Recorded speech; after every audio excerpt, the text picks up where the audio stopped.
Hello everyone, स्वागत है आप सभी का डाउटनेट लर्न एंड फन पर। बच्चों, इस क्लास में हम लोग इलेक्ट्रिक चार्जेस एंड फील्ड के जो नीट के प्रीवियस ईयर के क्वेश्चंस हैं उनको डिस्कस करेंगे। राइट, चैप्टर ऑब्वियस सी बात है इंपॉर्टेंट है, मिनिमम एक सवाल तो यहां से पूछा ही जाता है। अगर मैं बात करूं इस चैप्टर की तो नीट के पेपर में मिनिमम एक सवाल पूछा जाता है। अब सवाल का लेवल कभी बहुत आसान होता है, डायरेक्ट फॉर्मूला बेस्ड क्वेश्चन आप लोगों से पूछ लिया जाता है नीट की परीक्षा में। कई बार थोड़ा कॉन्सेप्चुअल क्वेश्चन पूछ लिया जाता है, कई बार कैलकुलेटिव क्वेश्चन पूछ लिया जाता है ना। तो तीन ही नेचर होते हैं क्वेश्चन के। या तो आपको डायरेक्ट नीट के पेपर में फॉर्मूला बेस्ड क्वेश्चन मिलेगा, फॉर्मूला आता है, ठीक है भाई, आंसर आ जाएगा, उसमें आपको हार्डली 10 से 15 सेकंड लगने। कई बार पेपर में क्वेश्चन ऐसा आता है जिसमें कॉन्सेप्ट बहुत अच्छा होता है तो आपको थोड़ा सोचना पड़ता है। अगर वो कॉन्सेप्ट आपको आता है तो फिर आप बहुत इजीली उस क्वेश्चन को कर दोगे, नहीं आता तो फिर वो होने का भी नहीं। तीसरा पार्ट आता है जिसमें कैलकुलेशन बहुत ज्यादा होती है। कॉन्सेप्ट आपको आता है, बहुत अच्छी बात है, लेकिन फिर भी उसमें टाइम लगेगा क्योंकि कैलकुलेशन है। राइट, तो इस तरह से हमें आइडेंटिफाई भी होना चाहिए कि किस क्वेश्चन में हमें कितना टाइम लगाना है। बिकॉज नीट का जो पेपर है बच्चों, सिर्फ और सिर्फ आपकी नॉलेज का पेपर नहीं, वो आपकी स्पीड और एक्यूरेसी का भी पेपर है कि कितने टाइम में आप कितने क्वेश्चन करते हो और कितने उसमें से सही होते हैं। कंपटीशन का नेचर है, कंपटीशन है बेटा, बिल्कुल सिंपल सी बात है। तो आपको सिर्फ अपने लिए पेपर को नहीं सॉल्व करना, बाकी बच्चों से भी अपने नंबर जो है अच्छे आए, इस चीज के लिए भी अपन को पेपर सॉल्व करना होता है। राइट, तो दो चीजें हम इस लेक्चर में करेंगे। सबसे पहली चीज ये है कि क्वेश्चन को सही सॉल्व करेंगे, दूसरी चीज ये है कि टाइम आइडेंटिफाई करेंगे कि क्वेश्चन में हमें कितना लगना चाहिए। तो ये बहुत ज्यादा इंपॉर्टेंट हो जाता है और इसी तरह से प्रैक्टिस करेंगे तो बहुत अच्छी तैयारी हम सभी लोगों की नीट की हो जाएगी।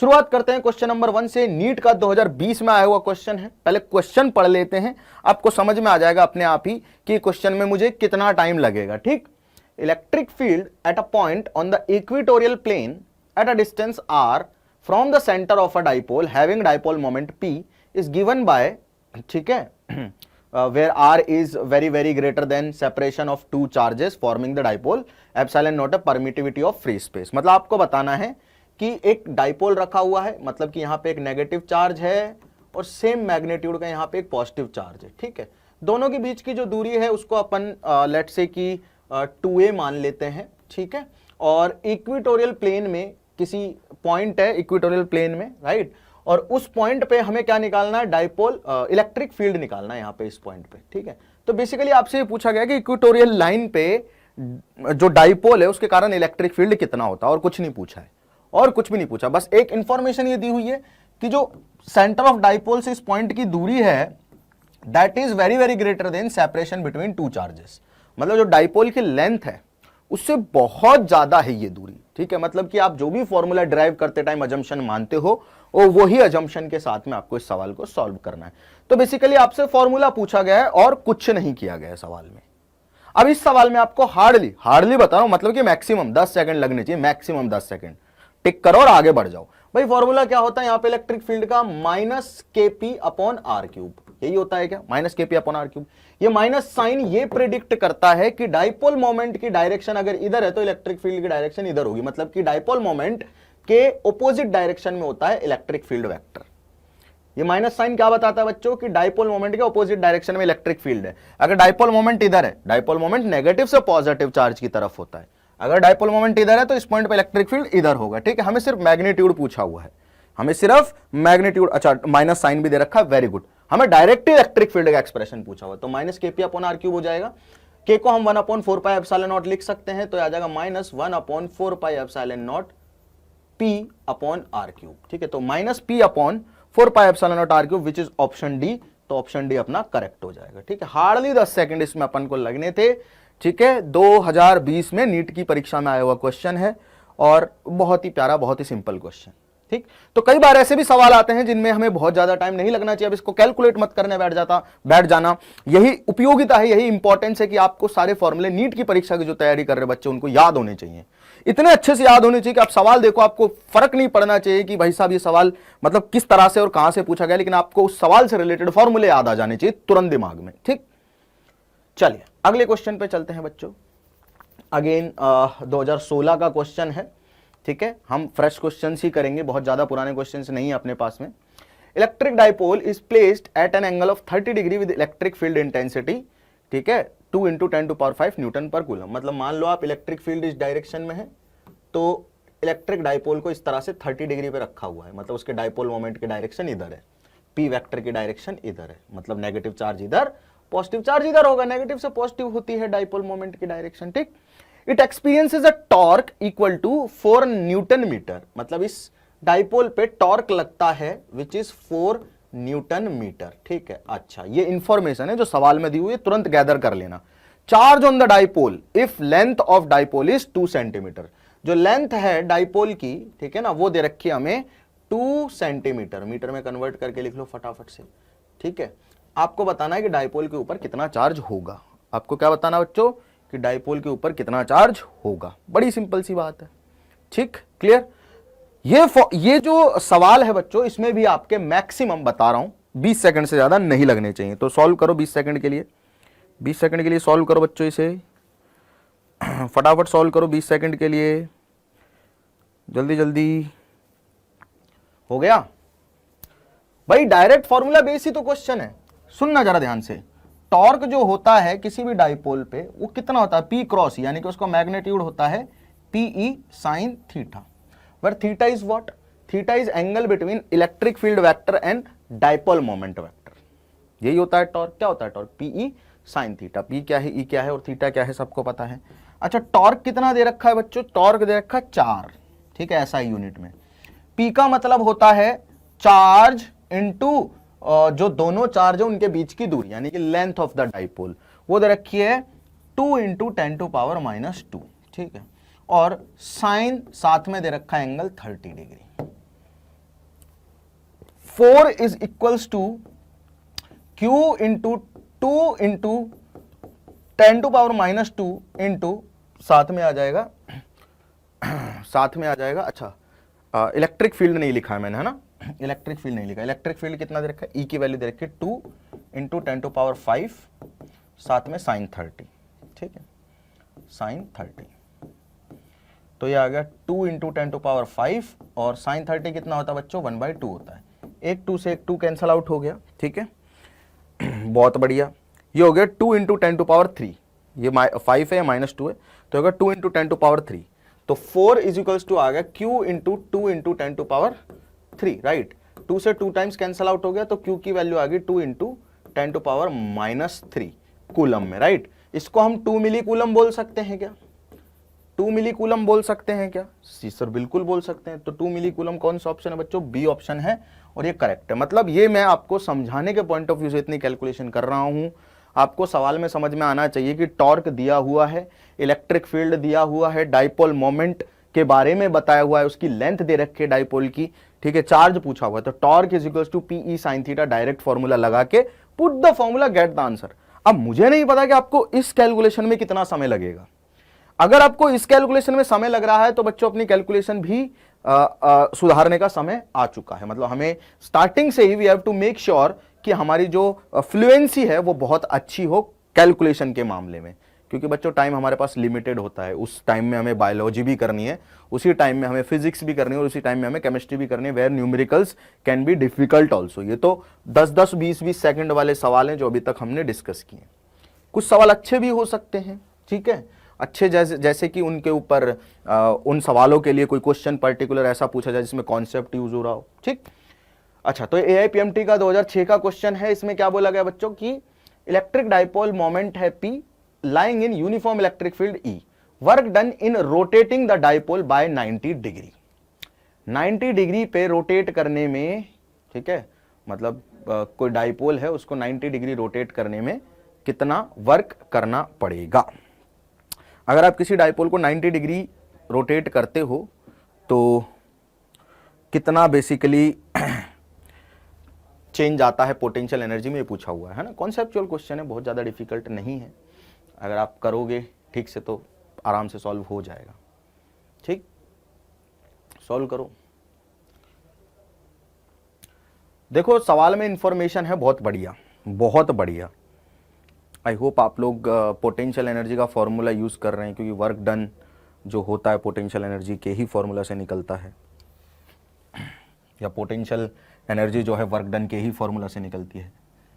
देखो बच्चों सवाल क्या है वो भी समझा देता हूं आप लोगों को ना, ठीक। एक ऐसा कोई यूनिफॉर्म इलेक्ट्रिक फील्ड दे रखा है हमें, ठीक है, अब सवाल को जो ढंग से पढ़ लेगा उसके लिए तो ये सवाल कुछ भी नहीं है, जिसको सवाल ढंग से समझ में नहीं आएगा उसके लिए it can be very difficult, बहुत डिफिकल्ट भी हो सकता है, ठीक। अच्छा, दिख गया ये इलेक्ट्रिक फील्ड है, यूनिफॉर्म है, हाँ यूनिफॉर्म है, ऐसा सवाल में लिखा हुआ है, मैं खुद से नहीं कर रहा हूं, ठीक है, वेरी गुड। अब इसमें बोला हुआ है कि एक डाइपोल है जो lying along a uniform electric field. Lying along का मतलब क्या है, डाइपोल जो है बच्चों उसकी डायरेक्शन इलेक्ट्रिक फील्ड की डायरेक्शन में, लाइंग अलोंग।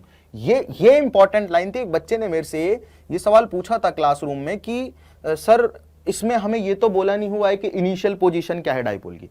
चलो 90 डिग्री पे घुमाना है, कहीं भी घुमा देंगे, कोई दिक्कत नहीं है, लेकिन हमें ये तो बताओ इनिशियल पोजीशन क्या है। अब क्या दिक्कत हुई इस बच्चे के साथ में, उसने क्वेश्चन को ध्यान से पढ़ा ही नहीं। इसमें लिखा हुआ लाइंग अलोंग इलेक्ट्रिक फील्ड, मतलब कि डाइपोल जो है वो इस तरह से रखा हुआ है, इस तरह से, मतलब डाइपोल मोमेंट भी इलेक्ट्रिक फील्ड की डायरेक्शन में, इधर नेगेटिव चार्ज होगा, इधर पॉजिटिव चार्ज होगा। होगा क्या नहीं होगा? अरे लाइंग अलोंग का मतलब क्या है कि इलेक्ट्रिक फील्ड की ही direction, lying along electric field मतलब इलेक्ट्रिक फील्ड की डायरेक्शन में डाइपोल मोमेंट है उसका, ठीक, क्लियर। अच्छा, यानी कि ये इनिशियल स्टेट है किसकी, डाइपोल की।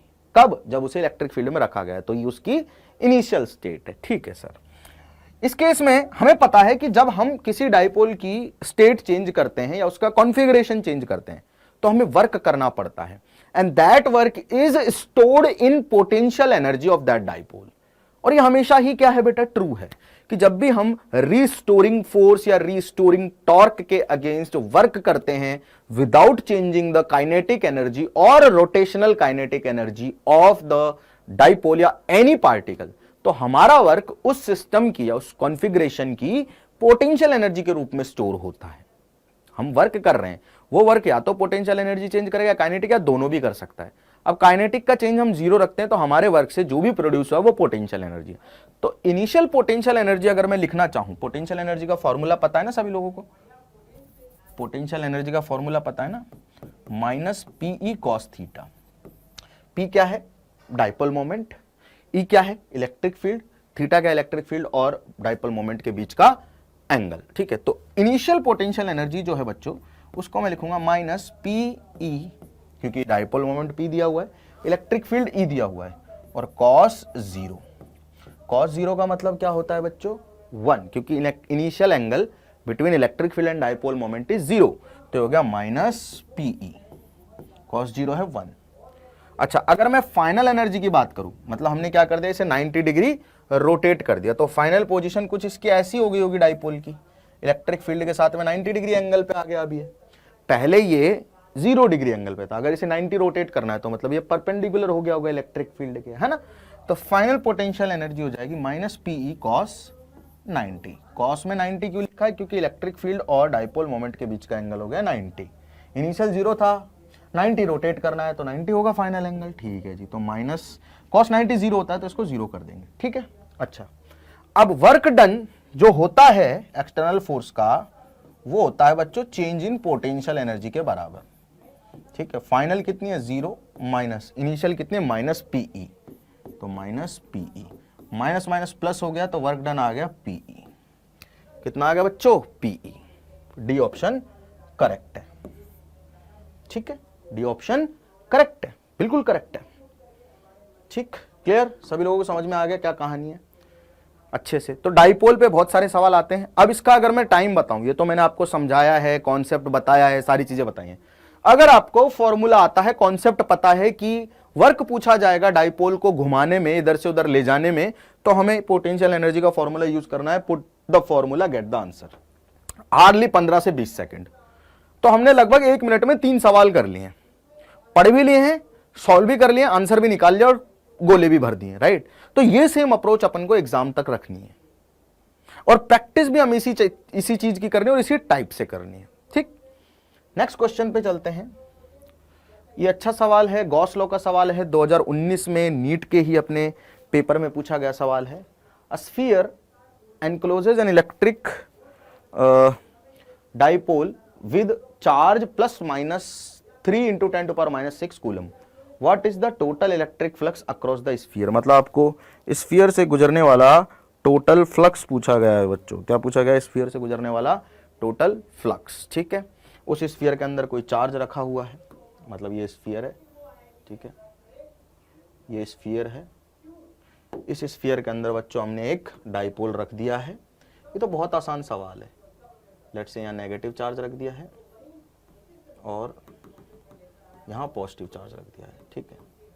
सुनना ध्यान से, +3 ये -3 इंटू 10⁻⁻6 कूलम हो जाएगा, ये +3 इंटू 10⁻⁻6 कूलम हो जाएगा। इस स्फीयर से गुजरने वाला फ्लक्स बताना है। बड़ा इंटरेस्टिंग क्वेश्चन है, बड़ा ही इंटरेस्टिंग क्वेश्चन है, बड़ा ही इंटरेस्टिंग क्वेश्चन है, बड़ा ही इंटरेस्टिंग क्वेश्चन है, बड़ा ही इंटरेस्टिंग क्वेश्चन है। इसके साथ एसोसिएट एक कॉन्सेप्ट भी मैं आप लोगों को बताऊंगा। 4 ऑप्शन है, आई होप आपने 4 ऑप्शन में से अपना जो ऑप्शन है सही से चूज कर लिया, ठीक है। सुनो ध्यान से बच्चों, इस सरफेस को अगर मैं गॉसियन सरफेस मान लूं, कंसीडर स्फीयर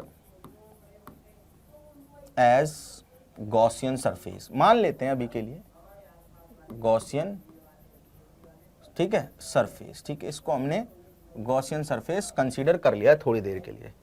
तो हम लिखेंगे इस गॉसियन सरफेस के लिए Gauss law, which is close integral of E dot d A बराबर Q in upon epsilon naught. Q in क्या होता है बच्चों? इस गॉसियन सरफेस के अंदर का चार्ज।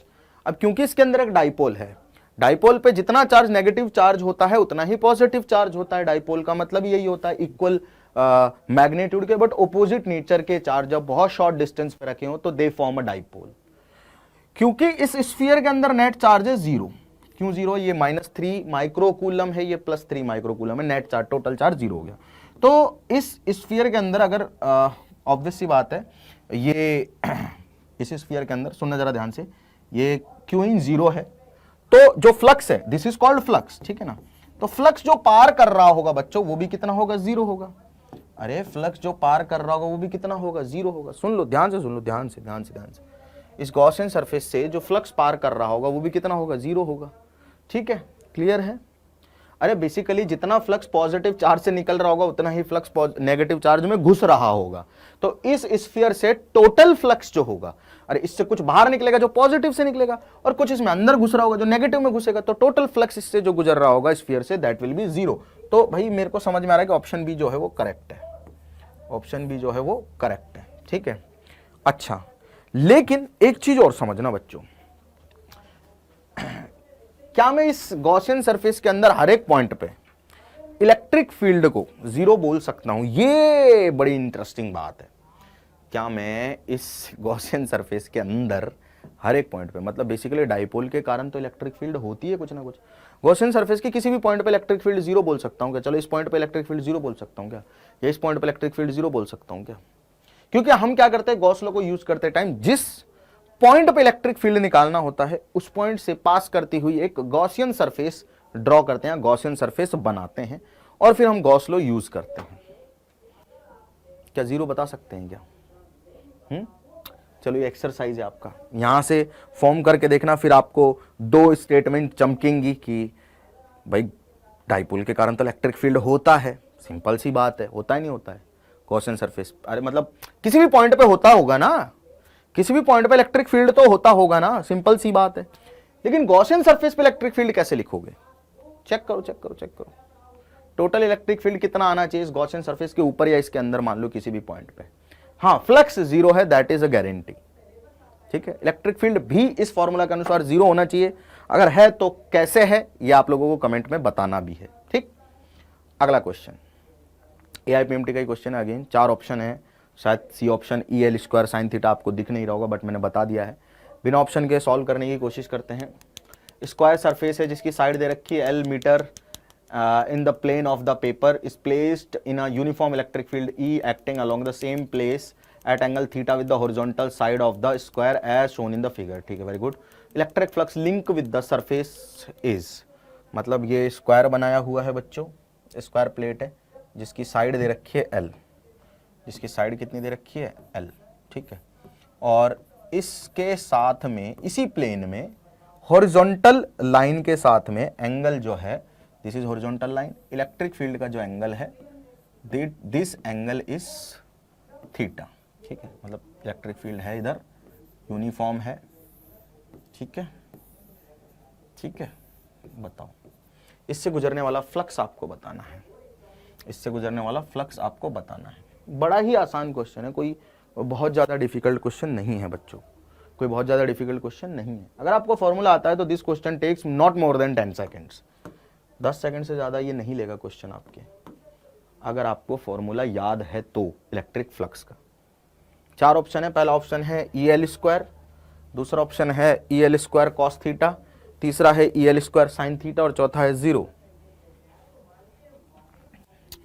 क्या इलेक्ट्रिक फ्लक्स का जो फॉर्मूला होता है वो होता है E.dA, मतलब किसी भी सरफेस जिसका एरिया dA है उससे गुजरने वाला फ्लक्स होता है E.D है, जिसे हम phi is equals to E.dA cos theta भी लिखते हैं, where theta is angle between area vector and electric field. अब देखो बच्चों, ये जो इलेक्ट्रिक फील्ड है तो इसी प्लेन में है, एरिया जो होगा सरफेस का, किसी भी क्लोज सरफेस का एरिया या किसी भी ओपन सरफेस का एरिया वो सरफेस के परपेंडिकुलर होता है। मतलब अगर मैं इस स्क्वायर का एरिया मानूं तो या तो परपेंडिकुलर आउटवर्ड होगा या इनवर्ड होगा, बट इस प्लेन के परपेंडिकुलर होगा, इतनी गारंटी है। यानी कि एरिया वेक्टर जो है उसका एंगल 90 डिग्री होगा इलेक्ट्रिक फील्ड के साथ में।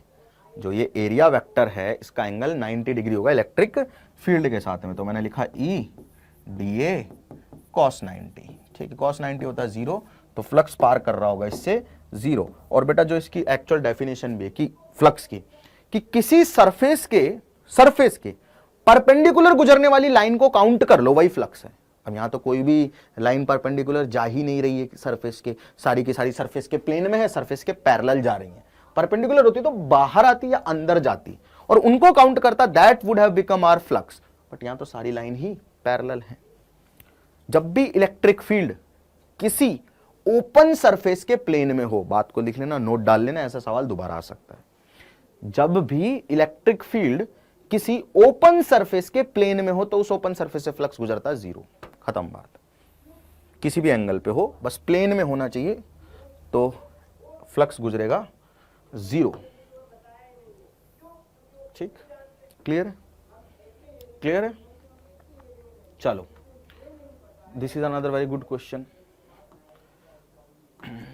Charge Q is placed at the corner of a cube of side A. Electric flux through the cube is. Symmetry use करनी है बच्चों, ऐसे बहुत सारे सवाल पूछे जाते हैं। एक फेस पे चार्ज रखा होता है, एक कॉर्नर पे रखा होता है, एक साइड पे एज पे रखा होता है, एक सेंटर पे रखा होता है। इस तरह से बहुत सारे सवाल बनाए जा सकते हैं। सिमेट्री यूज करके इन सवालों को बहुत आसानी से हम सॉल्व कर भी सकते हैं। ठीक है, सुनना जरा ध्यान से। Charge Q is placed at the corner of a cube of side A. मतलब कोई क्यूब है, ठीक है, उस क्यूब की साइड है A और बच्चों उस क्यूब के कॉर्नर पे हमें चार्ज रखना है। कहां रखना है बच्चों? क्यूब के कॉर्नर पे हमें चार्ज रखना है। ठीक है, ये हमारे पास में यहां हमने लेट्स से यहां रख दिया, चलो इस कॉर्नर पे चार्ज रख दिया, क्यू चार्ज रख दिया। तो इस क्यूब से कितना फ्लक्स गुजर रहा होगा ये आपको फाइंड करना है। चलो बताओ, कॉर्नर पे रखा है ना, बताओ बताओ बताओ, सॉल्व करो सॉल्व करो सॉल्व करो सॉल्व करो सॉल्व करो सॉल्व करो। चलिए बच्चों सॉल्व कीजिए सॉल्व कीजिए सॉल्व कीजिए सॉल्व कीजिए फटाफट सॉल्व करो भाई। ठीक है, अच्छा बच्चों हम क्या करते हैं, जब भी हमें क्यूब के सवाल दिए जाते हैं तो हम कोशिश करते हैं कि जो चार्ज है वो किसी क्यूब के सेंटर पे आ जाए, है ना। इसकी साइड कितनी दे रखी है? ए दे रखी है, इसकी साइड हमें ए दे रखी है। ठीक है, क्या अज्यूम करते हैं हम कि ये सेंटर पे आ जाए, कहीं भी रखा हो हम कोशिश करते हैं उसे किसी शेप के सेंटर पे लाने की कोशिश करते हैं। चलो चलो लेके आते हैं इसे सेंटर पे, लेके आते हैं सेंटर पे लेके आते हैं। ठीक है, अच्छा इमेजिन करो एक कॉर्नर है, क्यूब है, उसका कॉर्नर है। ठीक है, अगर मैं इसके बगल में एक और क्यूब इमेजिन कर लूं, सबसे पहले तो क्या करूं, मैं इसके बगल में एक और क्यूब इमेजिन कर लूं अरे कर लूं क्या? ठीक है, मतलब एक और क्यूब मैंने इसके बगल में इमेजिन कर लिया, तो क्या अब इन दोनों के सेंटर पे? नहीं, सेंटर का मतलब होता है कि अगर मैं एक क्यूब बनाऊं तो बच्चों सेंटर का मतलब होता है कि यहां होना चाहिए चार्ज, तो इस चार्ज को यहां लाना है, ऐसा क्यूब बनाना है हमें। अच्छा सर बात तो सही कह रहे हो। अच्छा मैं इसके पीछे भी 2 क्यूब इमेजिन कर लूं, पीछे भी 2 क्यूब इमेजिन कर लूं, मतलब एक क्यूब है उसके कॉर्नर पे चार्ज है, एक साइड में इमेजिन किया और 2 पीछे इमेजिन किया, इन दोनों के पीछे भी 2 क्यूब इमेजिन कर लिए, ठीक है। तो एक सरफेस बन गई, ठीक है, 2a लेंथ वाली, अरे ये लेंथ a है, इसके पीछे एक और इमेजिन किया तो a लेंथ वाली आ गई, ठीक है। तो a लेंथ वाली एक तो 2a लेंथ वाली ऐसी सरफेस बन गई, उसके बीच में है ये चार्ज, बट क्यूब के सेंटर पे नहीं आया अभी। और ऐसे ही 4 क्यूब मैं ऊपर इमेजिन कर लूं, दिस इज कंप्लीटली इमेजिनेशन। एक के कॉर्नर पे रखा, बगल में एक चार्ज, बगल में एक और क्यूब इमेजिन किया, ठीक है, इमेजिन किया, ठीक है भाई साहब बहुत बढ़िया बात है। पीछे भी मैंने 2 और क्यूब इमेजिन किए, तो अब 2a surface, 2a area, 2a length वाली ऐसी सरफेस बन गई, और उस सरफेस के यहां पे है ये, इसके नीचे क्यूब है ना, एक बड़ा क्यूब बन गया जिसकी, मतलब बड़ा क्यूब बन गया जिसकी लेंथ 2a है और उसके फेस पे है ये चार्ज, ठीक है। अब अगर ऐसे 2a लेंथ वाला एक और मैं रख दूं इसके ऊपर क्यूब, मतलब कि 4 क्यूब और रख दूं a साइड वाले, तो उसके सेंटर पे आ जाएगा ये। 8 क्यूब की जरूरत होती है अगर किसी कॉर्नर को आप किसी क्यूब का सेंटर बनाना चाहते हो। तो सुनना ध्यान से, किसी कॉर्नर को आप किसी क्यूब का सेंटर बनाना चाहते हो, किसी दूसरे क्यूब का, तो आपको क्या करना पड़ेगा, 8 क्यूब चाहिए, एक बगल में रखो 2 पीछे रखो, तो 4 क्यूब हो गए, और 4 ऊपर रख दो, तो जो पॉइंट होगा वो क्या बन जाएगा भाई, उस 2a साइड वाले क्यूब का सेंटर बन जाएगा। मतलब कि सेंटर बन गया, तो 8 क्यूब से गुजरने वाला जो फ्लक्स है वो होगा Q अपॉन एप्सिलॉन नॉट, क्योंकि सिमेट्री है, सबकी शेप जो है वो सेम है, सारे के सारे क्यूब हैं, सबकी लेंथ सेम है, सारे के सारे की साइड a है, तो 8 क्यूब के सेंटर पे रखा हुआ है, मतलब ये मानो कि बड़े 2a साइड वाले क्यूब के सेंटर पे है ये चार्ज, ठीक है, बिल्कुल सही बात है सर। तो एक 8 क्यूब से गुजरने वाला फ्लक्स जो होगा वो होगा Q अपॉन एप्सिलॉन नॉट, क्योंकि ये सेंटर पे है तो सारे क्यूब से ही सेम क्या निकल रहा होगा, फ्लक्स निकल रहा होगा, सारे क्यूब से टोटल फ्लक्स जो जा रहा होगा वो सेम जा रहा होगा, बिकॉज सिमेट्री है ना। 8 क्यूब है, उनका एक बड़ा क्यूब बनाया हमने 2a साइड का, उसके सेंटर पे आ गया ये चार्ज, ठीक है। तो बड़े वाले क्यूब से गुजरने वाला फ्लक्स है Q अपॉन एप्सिलॉन नॉट, मतलब टोटल 8 क्यूब से मिलके गुजर रहा है फ्लक्स इतना, और क्योंकि सिमेट्री तो सबसे सेम फ्लक्स गुजरेगा, मतलब हम कह सकते हैं कि एक क्यूब से गुजरने वाला फ्लक्स जो होगा, एक क्यूब से गुजरने वाला फ्लक्स जो होगा Q अपॉन 8 एप्सिलॉन नॉट, कितना होगा बच्चों, Q अपॉन 8 एप्सिलॉन नॉट। तो वही तो निकालना था हमें कि कॉर्नर पे चार्ज रखा हुआ एक क्यूब से गुजरने वाला फ्लक्स, एक क्यूब से गुजरने वाला फ्लक्स, हाँ, तो Q upon 8 epsilon not, which is option, which is option, which is option this, ठीक है, क्लियर, सिंपल है एकदम। आगे बात समझ में, अरे आ गई क्या बच्चों बात समझ में, ठीक है क्या, सिंपल है क्या, ठीक। चलिए नेक्स्ट क्वेश्चन, ये भी अच्छा सवाल है, ये IPMT में आया हुआ है, डेफिनेटली चांसेस है नीट में रिपीट हो जाए। 3 point charges Q minus 2Q and Q are placed at space में कहीं पे चार्जेस रखे हुए हैं बच्चों, तो let's try to write charges in this space, ठीक। आपके अंदर वो काबिलियतें हैं, ऐसी ऐसी आवाज आ रही हैं, ठीक है बच्चों, दिख रहा है। अच्छा पहला चार्ज जो है Q वो रखा हुआ है x is equals to 0, y is equals to a, z is equals to 0 पे, तो x इज इक्वल्स टू 0 है, y is equals to a है, तो यहाँ पे मैं y is equals to a मान लेता हूँ, और z इज इक्वल्स टू भी 0, मतलब y एक्सिस में रखा हुआ है प्लस q, तो यहाँ रख दिया प्लस q, ठीक है। दूसरा जो चार्ज है वो x is equals to 0, y is equals to 0, z is equals to 0 पे है, तो माइनस 2q यहाँ रखा हुआ है ओरिजिन पे बेसिकली। और तीसरा चार्ज जो है x is equals to a, y is equals to 0, z is equals to 0 पे, मतलब तीसरा चार्ज है प्लस q यहाँ पे, ठीक है, वेरी गुड। अब हमें बोला हुआ magnitude and direction of the electric dipole moment vector of this charge assembly is, जो डाइपोल मोमेंट बनेगा इस असेंबली का, ठीक है, उसका मैग्नीट्यूड कितना होगा, चार्ज कितना होगा। सबसे पहले तो इस माइनस 2q को माइनस q और माइनस q लिखते हैं, ठीक है, माइनस 2q को हम माइनस q और माइनस q लिखते हैं, मतलब कि टोटल चार्ज माइनस 2q, मतलब 2 पॉइंट चार्ज माइनस q के मान लिए। तो एक डाइपोल बना इस प्लस q और इस माइनस q का, ठीक है, एक डाइपोल ये बना, ठीक, नेगेटिव से पॉजिटिव की तरफ होता डाइपोल मोमेंट, और दूसरा डाइपोल बना नेगेटिव q और पॉजिटिव q का, ठीक है, इनका डाइपोल मोमेंट होगा इधर की तरफ, ठीक है, क्लियर है, मतलब कि एक डायपोल मोमेंट इधर की तरफ आ रहा है, ठीक है, एक डायपोल मोमेंट इधर की तरफ आ रहा है, ठीक है, दूरी तो ए थी, ये दूरी भी ए थी, ये दूरी भी ए थी, ठीक है। डायपोल मोमेंट होता क्या है बच्चों, P is equals to Q into दोनों ही चार्जेस के बीच की दूरी, इधर भी A है इधर भी A है, ठीक है, तो इधर भी A है, दोनों चार्जेस के बीच की दूरी इधर भी A है, ठीक है, क्लियर। अच्छा, दो वेक्टर है, dipole moment is a vector, 90 degree पे एक्ट कर रहे हैं, तो दोनों का जो रिजल्टेंट आएगा बच्चों कितना आएगा, अंडर रूट पहले के मैग्नीट्यूड का स्क्वायर प्लस दूसरे के मैग्नीट्यूड का स्क्वायर, दोनों का मैग्नीट्यूड बराबर है क्योंकि दोनों का जो चार्ज है प्लस क्यू माइनस क्यू है, दोनों के बीच की दूरी a है, और इसका भी plus Q minus Q charge है, दोनों के बीच की दूरी a है। आप ऐसा भी मान सकते हो कि दिस इज P1 बराबर P2 बराबर P मान लिया हमने, और वो है Q इंटू ए, ठीक, क्लियर।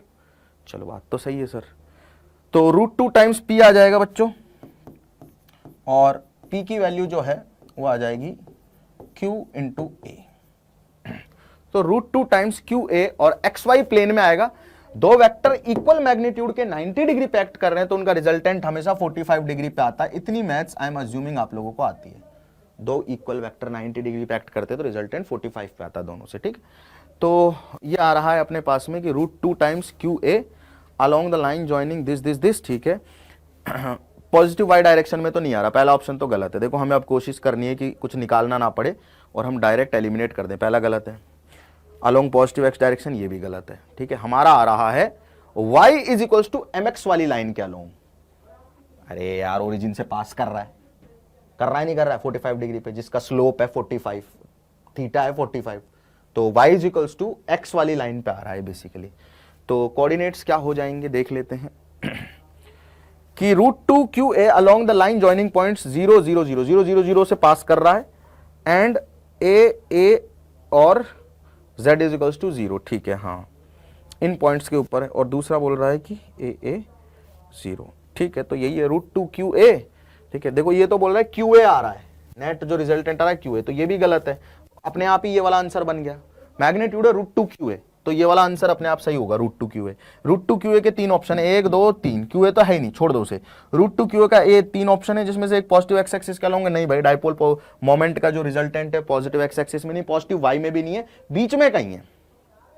बीच में कहीं कौन कौन से पॉइंट है, x equals to 0, y equals to 0, z equals to 0, और ये पॉइंट होगा x equals to a, y equals to a and z equals to 0, क्योंकि ये point x equals x y plane में है, ठीक है। तो second option is correct, second option is correct, बिल्कुल करेक्ट है बच्चों सेकंड ऑप्शन, ठीक है। चलो next question, a dipole is placed in an electric field as shown, which direction will it move, किस डायरेक्शन में मूव करेगा, ठीक है। सुनना बच्चों, ये इलेक्ट्रिक फील्ड ऐसा दिख रहा है जैसे किसी पॉजिटिव चार्ज से निकल रहा है, खैर वो सब हमें पूछा भी नहीं गया, बट ये नॉन यूनिफॉर्म इलेक्ट्रिक फील्ड है, नीट का 2021 का सवाल है।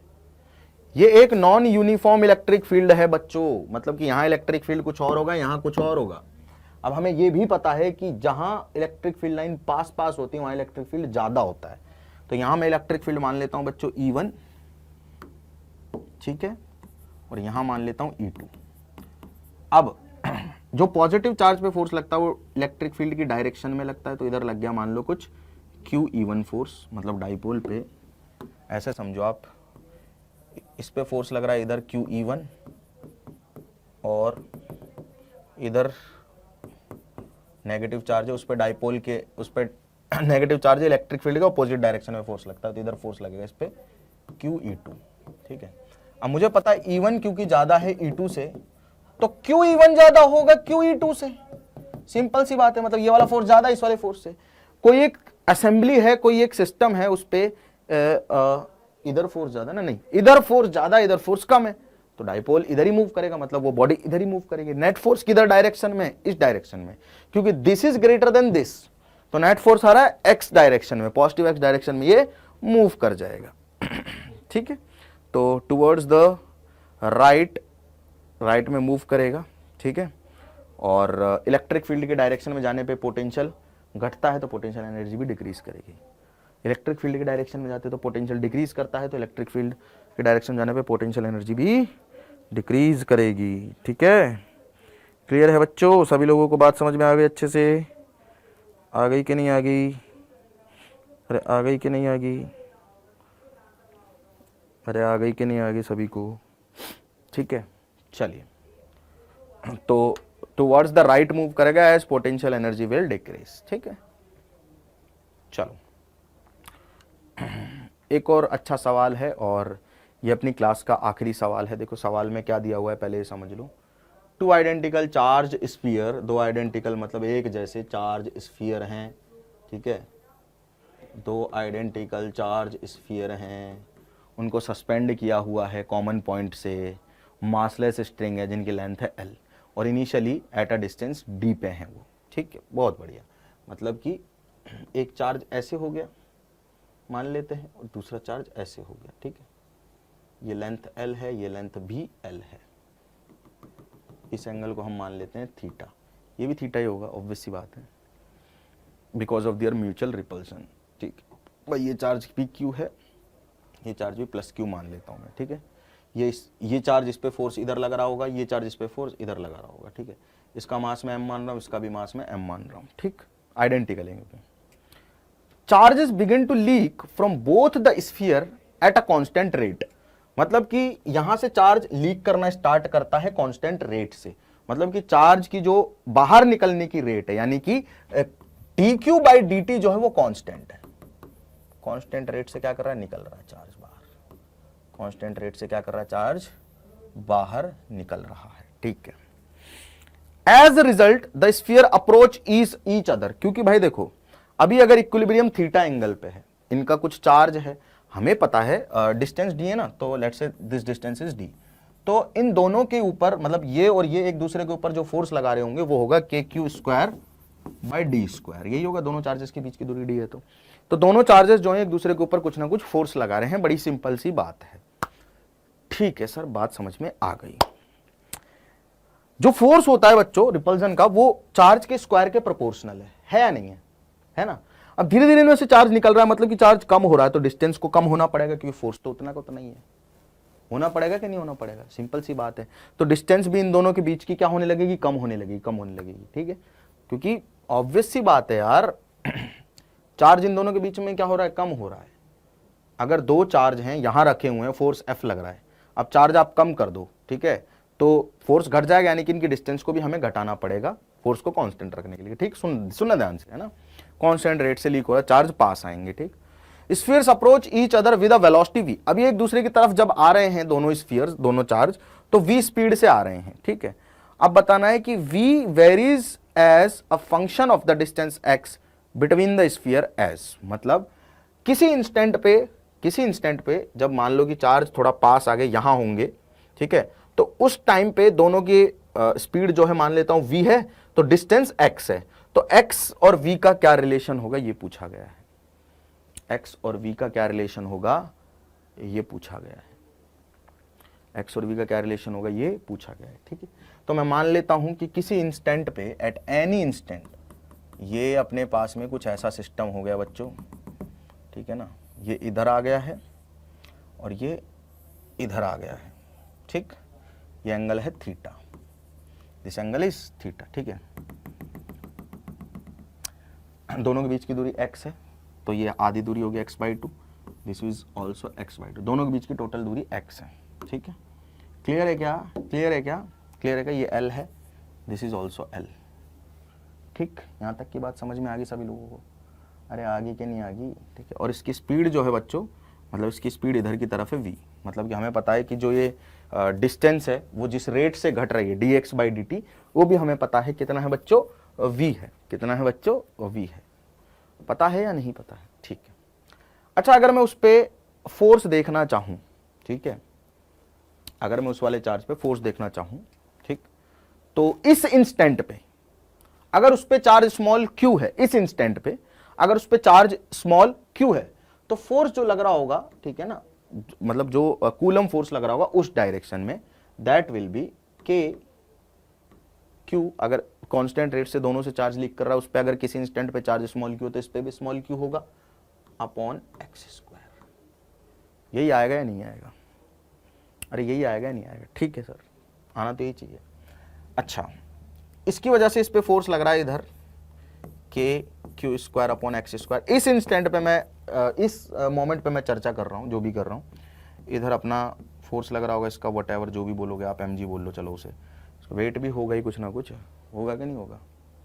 अरे होगा कि नहीं होगा? बिल्कुल सिंपल सी बात है जी सर, होना तो चाहिए, ठीक है। तो इक्विलिब्रियम अगर होता तो दोनों का रिजल्टेंट इधर आ जाता, बिल्कुल एकदम जमी हुई बात है, ये भी हमें समझ में आ रहा है, ठीक है। लेकिन ये फोर्स धीरे धीरे कम हो रहा है, जिसकी वजह से ये इधर मूव कर रहा है चार्ज, ठीक है। अच्छा, यहाँ पे बहुत सारी चीज़ें आप यूज़ कर सकते हो, ठीक। क्या क्या यूज़ कर सकते हो? देखो, एक तो आप यूज़ कर सकते हो बच्चों थोड़ी सी ट्रिग्नोमेट्री, ठीक है। You guys can write tan theta, और टेन थीटा अगर आप लिखना चाहते हो तो टेन थीटा को आप लिख सकते हो, क्या लिख सकते हो बच्चों? टेन थीटा को आप लिख सकते हो, देखो इस वाले ट्राइंगल को देखो, ये और ये, ठीक है। इसमें अगर ये एंगल थीटा है तो ये परपेंडिकुलर हो जाएगा, ये बेस हो जाएगा, तो x/2, ठीक है, डिवाइडेड बाय दिस डिस्टेंस। ये वाली डिस्टेंस कितनी है बच्चों? √L² माइनस x²/4 हो जाएगा, ठीक है। क्लियर है? ये टेन थीटा आ गया, और इसको बराबर कर सकते हो आप लोग यहाँ से। अगर यहाँ पे इस इंस्टेंट पे अगर आप ये एंगल थीटा है तो this will also be theta, तो इसको बराबर कर सकते हो KQ² अपॉन x², और डिवाइडेड बाय mg, ये वाला फोर्स डिवाइडेड बाय ये वाला फोर्स, सिंपल सी बात है। तो you can write KQ² upon x² divided by mg, ये भी आप लोग यहाँ पे लिख सकते हो, यहाँ लिख सकते हो KQ² upon x² divided by mg, ठीक है। लिख सकते हो, लिख सकते हो, अरे लिख सकते हो, नहीं लिख सकते हो? नोट करो इसको। हाँ, तो नोट कर लिया। चलो अब देखो, टेन थीटा की वैल्यू हम लोग बच्चों वहां फोर्स डायग्राम से भी लिख सकते हैं, बिल्कुल लिख ही सकते हैं, KQ² बाय x², ठीक है, डिवाइडेड बाय mg, ठीक है। क्लियर है? चलो वेरी गुड। अब देखो ध्यान से, हमें एक इंफॉर्मेशन दी हुई है कि d is very very less than l, यानी कि जो लेंथ है स्ट्रिंग की वो बहुत बड़ी है इन दोनों चार्ज के सेपरेशन से। तो जब d से ही बहुत बड़ी है तो x तो हमने d से भी छोटा माना है, मतलब कि जो लेंथ है इस स्ट्रिंग की या वायर की वो बहुत ज्यादा बड़ी है इस समय जो दोनों चार्जेस के बीच की दूरी है, विच इज x, ठीक। अच्छा सवाल है। तो हम इसको नेग्लेक्ट करके छोड़ देते हैं x को, अरे x से बहुत बड़ा है l, तो L² तो x² से और भी ज्यादा बड़ा होगा, राइट। तो हम लिख सकते हैं x/2l, क्योंकि L² का रूट बाहर आएगा तो l आएगा, और ये बन जाएगा KQ² divided by x² into mg, ठीक है। अब देखो ध्यान से, बाकी सब कांस्टेंट है, Q² प्रोपोर्शनल टू आ गया x³ के, देखो K कांस्टेंट है, लेंथ कांस्टेंट है इस रस्सी की, mg कांस्टेंट है, तो Q² is directly proportional to आ गया x³, यानी कि Q इज प्रोपोर्शनल टू आ गया x⁻⁴ के, सॉरी Q आ गया प्रोपोर्शनल 2/3 के, नहीं, x³ है ना, दोनों तरफ स्क्वायर रूट ले लो, 3/2 आ जाएगा, ठीक है। स्क्वायर रूट ऑफ 3 का 3/2 आ गई पावर, ठीक है। अब इसको आप लिख दो बच्चों dq/dt के टर्म्स में, क्योंकि रेट ऑफ चार्ज जो है वो तो कांस्टेंट है, dq/dt जो होगा वो प्रोपोर्शनल होगा 3/2 x की पावर माइनस 3/2 में से 1 गया तो 1/2 के प्रोपोर्शनल होगा। dq/dt तो कांस्टेंट है, ठीक है, और साथ में हमें लिखना पड़ेगा dx/dt। अरे टाइम के रिस्पेक्ट में कर रहे हैं, q का करा dq/dt, x का करा तो भाई dx/dt है ना। पहले पावर का क्या 3/2 आ गया, एक पावर कम कर दी, और फिर dx/dt, ये कांस्टेंट है, ठीक है। इसको मैं v लिख सकता हूं, dx/dt का मतलब क्या है? स्पीड है, जिस रेट से दोनों की क्या हो रही बच्चों, जिस रेट से दोनों की क्या हो रही है, दूरी कम हो रही है, उस रेट को ही तो स्पीड बोलते हैं, तो दैट इज v। तो मतलब ये कांस्टेंट है, ये कांस्टेंट है ना, तो इन दोनों का मल्टीप्लिकेशन कांस्टेंट आ गया, मतलब v प्रोपोर्शनल आ गया x⁻⁻1/2 के, x⁻1/2 इधर आया, फिर ऊपर गया तो -1/2 हो गया, सिंपल सी बात है, राइट। तो v is proportional to x⁻⁻1/2। अच्छा सवाल था, टाइम टेकिंग क्वेश्चन था। तो आपको बच्चों ये भी सुनिश्चित कर लेना है कि किसी भी सवाल में आपका ज्यादा टाइम नहीं लगना चाहिए। अगर आपको लगता है कि इस सवाल में आपकी कैलकुलेशन ज्यादा है, आप छोड़ दीजिए, कोई दिक्कत नहीं है। अगर आपको लगता है कि इस सवाल में आप 3 से 4 मिनट ले लेंगे, 3 मिनट या 2 मिनट से ज्यादा टाइम ले रहे हैं, तो उस 2 मिनट में कोशिश कीजिए कि बाकी के सवाल आप अटेम्प्ट कर लें। समय बचता है तो एंड में 15-20 मिनट की विंडो दीजिए अपने आपको फिजिक्स और केमिस्ट्री के क्वेश्चन अटेम्प्ट करने की, तब ये क्वेश्चन अटेम्प्ट कीजिए। Direct do not hit this type of question, ठीक, क्लियर।